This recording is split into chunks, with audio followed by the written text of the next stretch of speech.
Kurban dan akikah.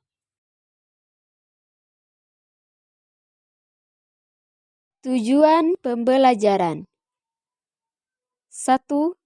Menganalisis hukum kurban dan akikah. 2. Menganalisis ketentuan hewan kurban dan akikah. 3. Menganalisis pendistribusian daging kurban dan akikah. 4. Menganalisis perbedaan kurban dan akikah. 5. Menganalisis hikmah tasri adanya kurban dan akikah. Latar belakang terjadinya ibadah kurban. Ketika Nabi Ibrahim alaihissalam bermimpi akan mengorbankan putranya sendiri Ismail alaihissalam sebagai bentuk ibadah kepada Allah Subhanahu wa Ta'ala. Ismail alaihissalam kemudian diberitahu tentang mimpi tersebut, dan setelah mendengar cerita tersebut, dia langsung memohon kepada ayahnya untuk bertindak sesuai dengan mimpi tersebut karena dianggap benar-benar berasal dari Allah Subhanahu wa Ta'ala. Mimpi itu menjadi kenyataan ketika Ismail alaihissalam ikhlas bersedia dikorbankan oleh ayahnya sebagai bentuk ibadah kepada Allah Subhanahu wa Ta'ala, dan sebagai bukti ketundukan Nabi Ibrahim alaihissalam kepada Allah Subhanahu wa Ta'ala. Ketika Nabi Ibrahim tidak menyadari bahwa ada seekor domba di tangannya saat acara penyembelihan dilakukan. Tahukah kamu apa itu kurban dan akikah? Pengertian kurban dan akikah. Kata kurban secara harfiah berarti mendekati dalam bahasa Arab, yaitu qaraba yuqarribu kurbanan, artinya dekat. Kurban adalah tindakan menyembelih hewan tertentu pada hari Tasri, yaitu tanggal 11, 12, dan 13 Zulhijjah, untuk beribadah kepada Allah Subhanahu wa Ta'ala. Secara harfiah, akikah mengacu kepada rambut kepala bayi. Secara istilah, akikah adalah menyembelih hewan pada hari ketujuhnya dan mencukur rambutnya. Hukum kurban dan akikah. Hukum kurban adalah yang pertama yaitu wajib bagi orang yang mampu, sebagaimana firman Allah Subhanahu wa Ta'ala dalam Quran Surat Al-Kautsar ayat 1 dan 2. Yang kedua, hukum kurban adalah sunnah muakkad, itu menurut pendapat jumhur ulama. Sementara hukum akikah adalah sunnah bagi orang tua yang sudah bertanggung jawab dalam menanggung nafkah hidup dan kebutuhan anak. Surat Al-Kautsar ayat 1 dan 2. Inna a'tainakal kautsar fasholli li rabbika wanhar. Sesungguhnya kami telah memberi engkau ya Muhammad akan kebajikan yang banyak. Sebab itu solatlah engkau karena Allah dan berkurbanlah. Ulangilah membaca Quran Surah Al-Kautsar ayat 1 dan 2. Ketentuan hewan kurban dan akikah. Hewan-hewan dapat dikurbankan dengan syarat telah cukup umur dan tidak cacat, seperti pincang, sangat kurus, atau sakit.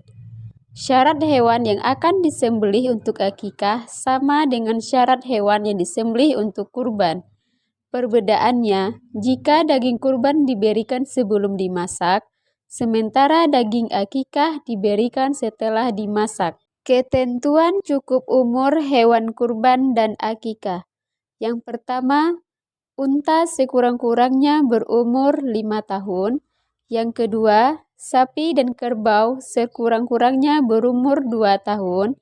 Yang ketiga, kambing sekurang-kurangnya berumur 1 tahun. Dan domba sekurang-kurangnya berumur 1 tahun atau sudah tanggal giginya. Seekor kambing atau domba yang dikurbankan hanya untuk 1 orang, sedangkan seekor unta, sapi, dan kerbau adalah masing-masing untuk kurban 7 orang. Sementara itu, untuk akikah bagi laki-laki 2 ekor kambing dan 1 ekor kambing untuk perempuan. Pendistribusian daging kurban dan akikah. Daging kurban sebaiknya dibagikan kepada fakir miskin yang masih daging mentah dengan ketentuan sebagai berikut. Yang pertama, sepertiga untuk yang berkurban dan keluarganya, sepertiga untuk fakir miskin, dan sepertiga untuk hadiah kepada masyarakat sekitar atau disimpan agar sewaktu-waktu bisa dimanfaatkan. Sementara daging akikah diberikan setelah dimasak. Cobalah menganalisa perbedaan kurban dan akikah. Hikmah tasri kurban dan akikah. Hikmah kurban, 1. Untuk mengenang peristiwa Nabi Ibrahim alaihissalam. Yang kedua, untuk meningkatkan kualitas takwa. Dan yang ketiga, untuk berbagi kepada saudara yang miskin. Yang keempat, sebagai bentuk ketaatan dalam menjalankan syariat. Dan yang terakhir, sebagai tanda syukur kepada Allah Subhanahu wa Ta'ala. Hikmah akikah. Yang pertama, perwujudan rasa syukur kepada Allah Subhanahu wa Ta'ala. Yang kedua, sebagai upaya mengajak anak untuk bertakarub kepada Allah Subhanahu wa Ta'ala. Yang ketiga, sebagai tebusan bagi anak sehingga syafaat kepada kedua orang tuanya pada hari akhir kelak diterima oleh Allah Subhanahu wa Ta'ala. Yang keempat, memperkenalkan kepada masyarakat atas kelahiran anak sebagai usaha mengukuhkan tali persaudaraan di antara sesama. Yang kelima, sarana yang potensial untuk meningkatkan kesejahteraan masyarakat dengan membagikan sebagian rezeki berupa sajian daging akikah. Ayo berdiskusi. Amatilah gambar berikut ini.